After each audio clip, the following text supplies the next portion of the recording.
ABP news सर्वसामान्य जनतेचं खुलं व्यास। आंबेगाव तालुक्यातील गावडेवाडी येथील वनदेव वस्तीवर सोमवारी दुपारी लागलेल्या भीषण आगीत शेतमजूर राहुल सीताराम खंडागळे यांचा संपूर्ण संसार जळून खाक झाला। लाकडी कुडाची कोपी असल्याने आगीने पेट घेत घरातील धान्य, भुईमुगाच्या शेंगा, फवारणी पंप, भांडी कुंडी व मुलांची शालेय पुस्तके जळाली।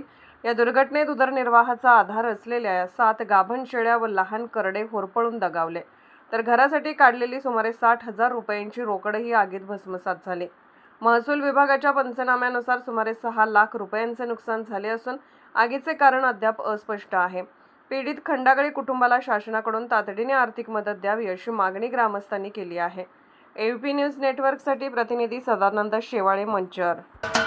महाराष्ट्राचे सर्वमान्य दैनिक समर्थ गावकरी अहमदनगर, पुणे, नाशिक, जळगाव, धुळे, नंदुरबार, सोलापूर, कोल्हापूर, सांगली, सातारा, मुंबई, ठाणे, पालघर, रत्नागिरी, रायगड, सिंधुदुर्ग, नांदेड, उस्मानाबाद, बीड, औरंगाबाद, नागपूर, गडचिरोली, भंडारा, गोंदिया, अकोला, यवतमाळ, बुलढाणा येथून एकाच वेळी प्रसिद्ध होणारे एकमेव दैनिक सर्वसामान्य जनतेचे खुले व्यासपीठ।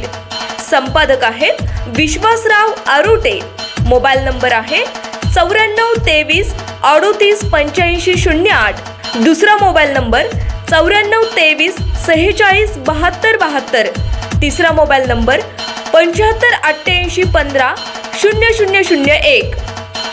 वेबसाईट आहे sgavkari.com। मेल आयडी आहे akl gavkari@gmail.com।